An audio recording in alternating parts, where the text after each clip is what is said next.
How to cash out of properties while building massive wealth. In this video, I'll share with you guys a strategy that wealthy use to cash out massive amount of money out of properties so they don't have to pay taxes on unrealized gains they make on buying value-add real estate. This is the best way to build wealth using credit and value-add assets.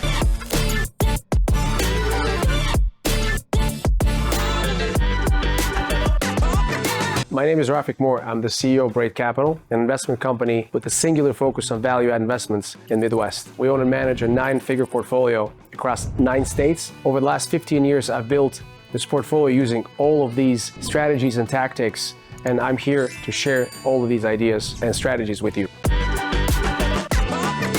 Every time we invest in a value-add asset, we buy it at a significant discount from the market value. Once you stabilize the property and it's fully occupied and cash flows, property value goes up. Most of the time, when you have a distressed asset with vacancy and a lot of issues, you might not be able to get bank debt, so you have to go and get debt with a bridge lender. Bridge lenders are either hard money lenders, private investors, who will give you money for short term to be able to stabilize the asset. Many people choose to stabilize these properties and sell them for profit. That's a good strategy if you want to make a lot of money quick. The problem is your tax liability will be very high. Every time you sell a property, your net worth will decrease by the tax amount that you pay.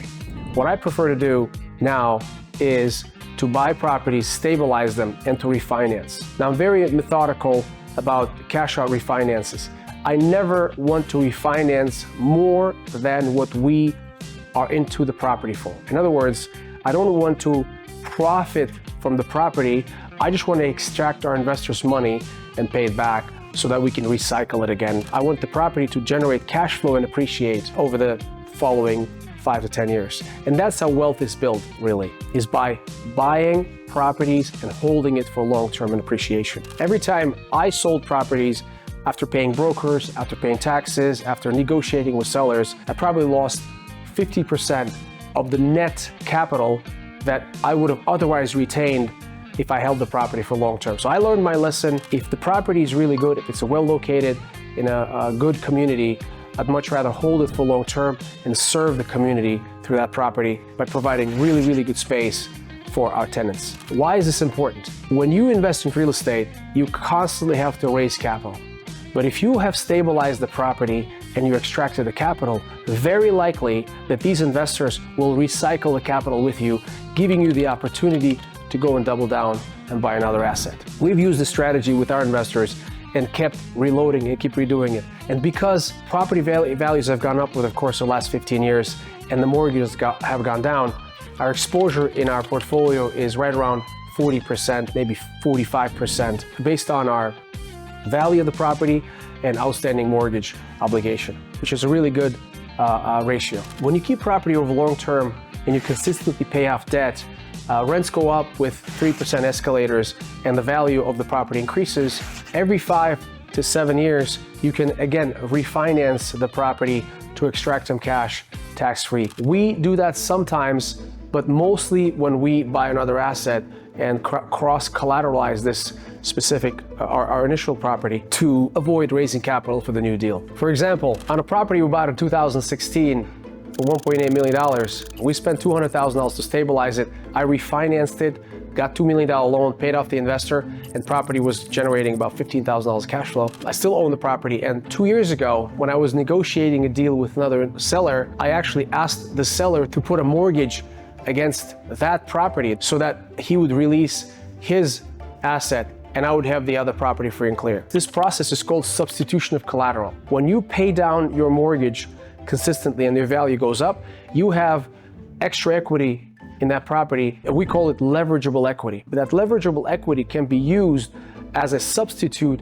when you buy new deals and do creative financing with your sellers. If you have your math down and if you present it to your sellers in a very methodical and strategic way, it gives you the opportunity to negotiate really good terms. Here's how that negotiation went down. I said, Mr. Seller, your property does not cash flow right now. If I give you a collateral on that property, it compromises your collateral because it doesn't make as much money. Now, let me show you this other property. This property makes a lot of cash. Its value is substantially higher than the mortgage amount. If you give me $900,000 against my property, even though it's in junior lien behind my first $2 million mortgage, you will still have way more collateral and a stronger collateral as opposed to lending me money against your own asset. And that right there is one strategy we use in creative financing to be able to get sellers to do seller financing for us on their properties. One thing you need to understand about each property, it's kind of like a piggy bank. The piggy bank is a byproduct of the value of the property. Any bank, any lending institution will give you up to 80% loan to value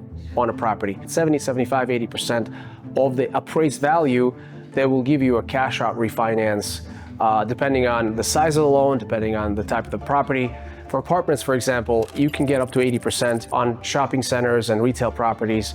It's 70 to 75% on average is what you will be able to get as a cash out. But here's the thing, when we buy these properties distressed and they're half occupied, we buy them at deep discounts. If we buy something at $25 a foot because it doesn't cash flow, because it negatively cash flows or has deferred maintenance, when we deploy capital, when we adaptively reuse these properties and we put tenants in there, NOI goes up, value goes up as a byproduct of the NOI increase.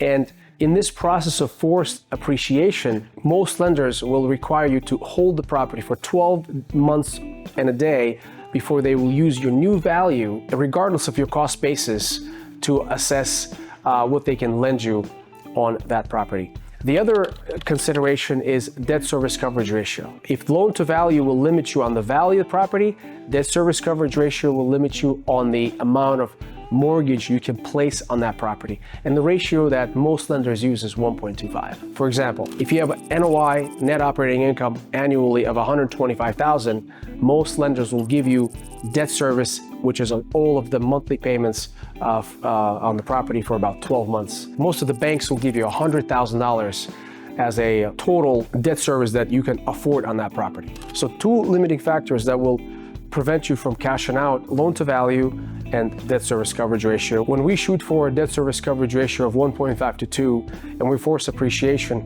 it's not a problem. In 12 to 18 months, when we refinance the properties, we are able to not only pay off the first bridge debt, but also pay off our investor. But then the property gets stabilized and hopefully has cash flow in perpetuity. If you want to learn more about these concepts and understand in depth how this whole thing works, please join our coaching, which I do Zoom calls every week, where our community gets together on a Zoom call. We discuss deals, we do case studies, we invest together, doing value add deals by adding value to each other. Please click on the link below for more information about our coaching program. Wealth is nothing but financial discipline. If you understand all these concepts and use them in your business, you'll be able to recycle your investors' money strategically and keep redeploying that capital, thereby not having to raise capital on every new deal. That's how we do it. That's how many of my friends do it. And so strategic refinancing of your assets once they're stabilized to extract investors' capital is one of the biggest strategies that I would advise you to do. And that's what we do at Brait Capital. Thank you for watching, and let's do some awesome value add deals together. See you in the next video.